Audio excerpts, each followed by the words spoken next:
Hey, what's up, everyone? Perfect Legend here, and today we're going to talk about Tekken's legacy versus Tekken 8's aggression. Let's jump right into it. He's the player with foot in opponent's mouth disease, Carl Perfect Legend White. Real quick, my comprehensive fight game strategy guidebook, Game Fu Way of the Digital Fist, is now available in paperback. When you're ready to take your game to the next level for the new era, the link is in the description. Now let's get into the video. There's been plenty of players online upset, especially on Twitter, about the state of Tekken and where we're at. As you see, I have this tweet. Me said, Tekken 8 is not fun, but in my opinion, Tekken 8 is not fun. Aggressive is actually just an absurdity. I think I don't adapt to this game. As someone I've been doing since Tekken 1 so far, Tekken 8 is a lot of things I can't understand. And then he also followed up with this tweet where someone asked, like, what do you mean? He said, if it was Tekken's skill to block well, avoid well, patience well, but Tekken 8 is no reward even if you block well. You will lose health, good movements cannot be rewarded, aggressive is not possible for all characters, balance between attack and defense is tilted to one side. He's not lying, he's very much correct. I've been playing in tournaments like Tampa Never Sleeps, coach playing online, playing sets with people, and I can very much see the same thing. In Tekken, the block well, avoid well, patience well, it used to be more so about like knowing exactly which move you're dealing with and like, all right, I can sidestep here, or I can backdash here, or I can like fuzzy block here to negate the mix up and someone has to be point blank range. But now it's just heat engage, get in, do your 50-50, and everybody has to hold that. So I get where he's coming from, because it used to matter for you to invest time in the defense. Not to say it doesn't matter now.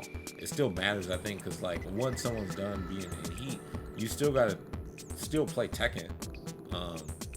I think it's just gonna take some time to see how it's gonna go. But I still enjoy playing the game, but I get where everyone's coming from for sure, because I feel it too. As a Devil Jin Mishima player, we like to be rewarded for the time we invest into just the execution aspect of the game, for wave dashing, just hitting electric whenever we can and stuff.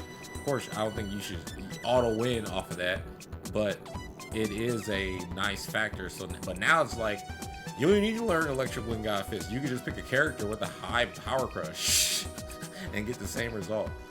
Developers want more players to play and watch.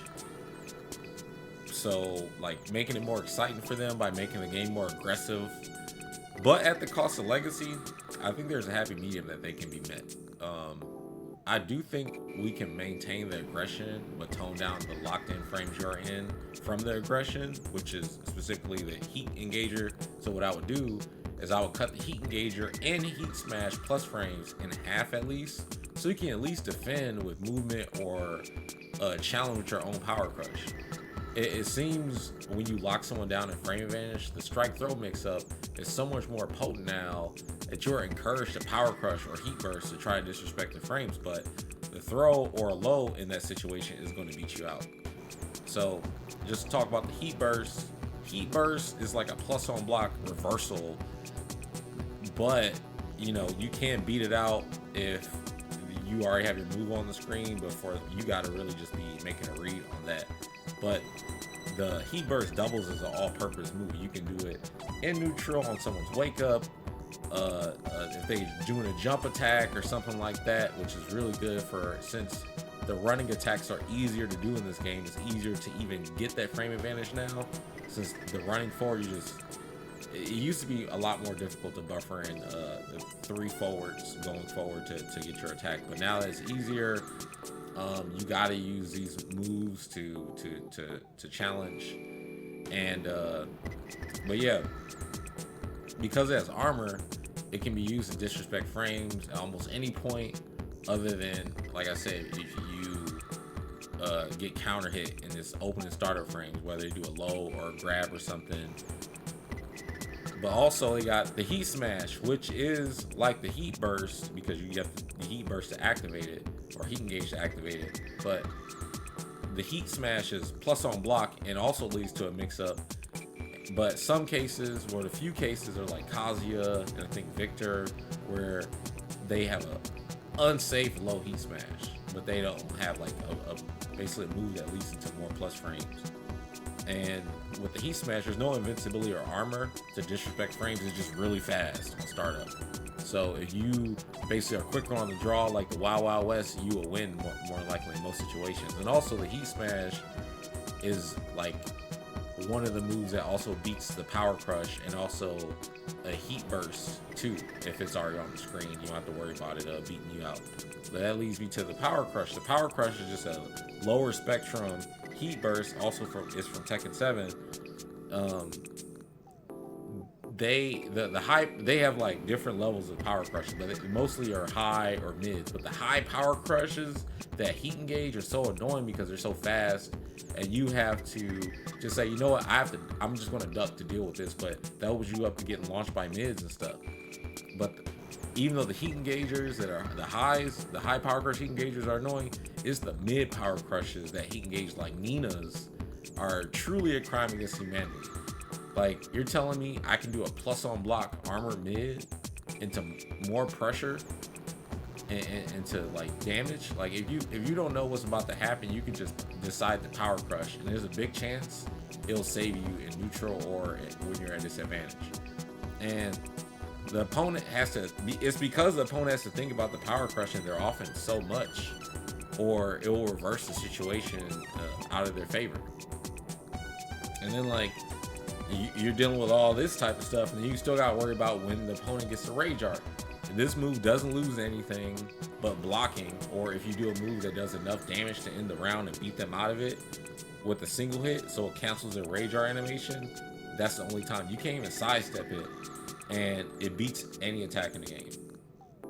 So, but it's crazy. There are certain heat smashes that say, like Fang Wei, that don't care about how much you're doing your rage art, because his frame advantage is so much from his heat smash.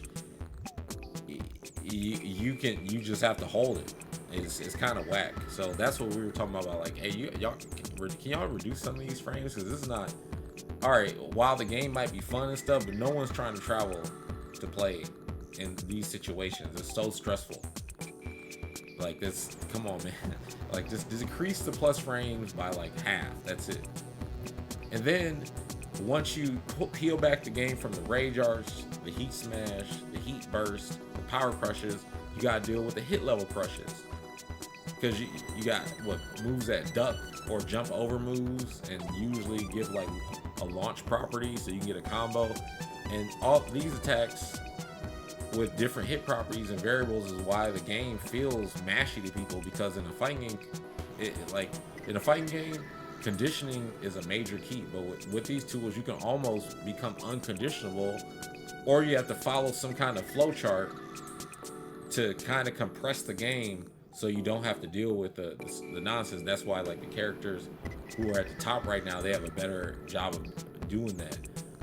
And these tools, they heavily encourage rushdowns, since everything seems to lead into itself or more, forcing you and your opponent to guess, and adding chip damage to the moves. You're blocking when someone's heat engage is just another layer to worry about, because they're like going ham on you, and at any point they can heat smash.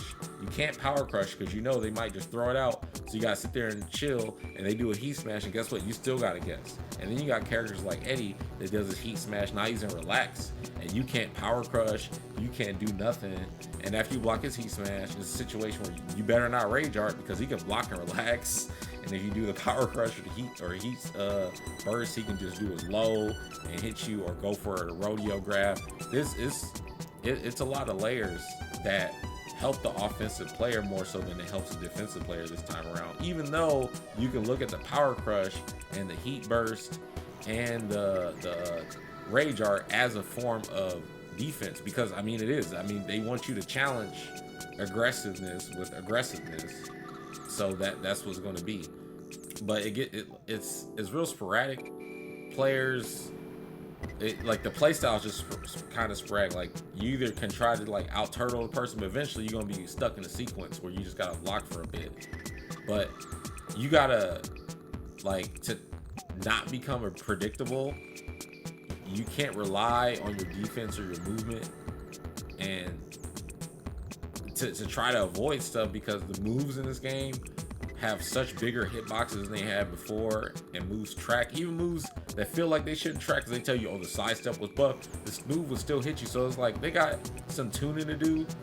Like you can sidestep Jin's rage, his heat smash where he ends with the kick, and it'll hit you from behind. It's weird.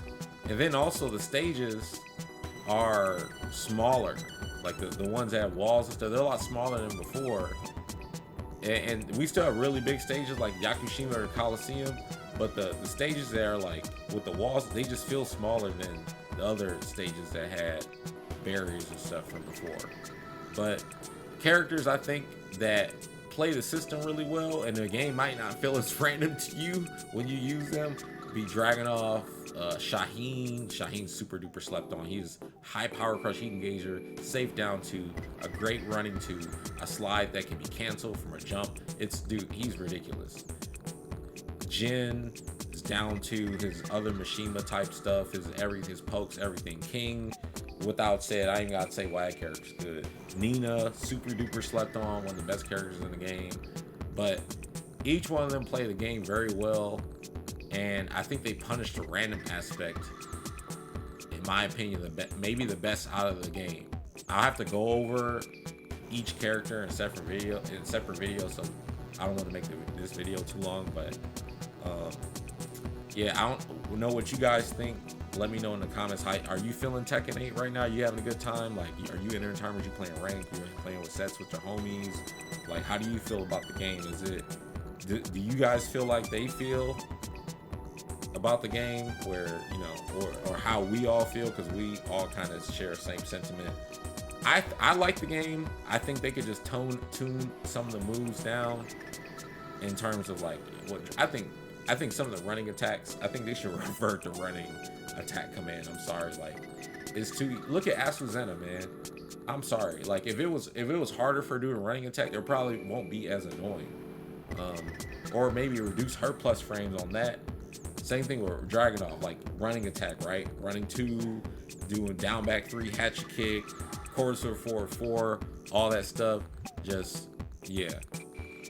But yeah, let me know what you guys think in the comments. And I'm gonna also still playing some Tekken. I know the game's gonna keep getting changes and evolving. It's not like Bandai's not gonna listen. But yeah, thanks guys, and peace.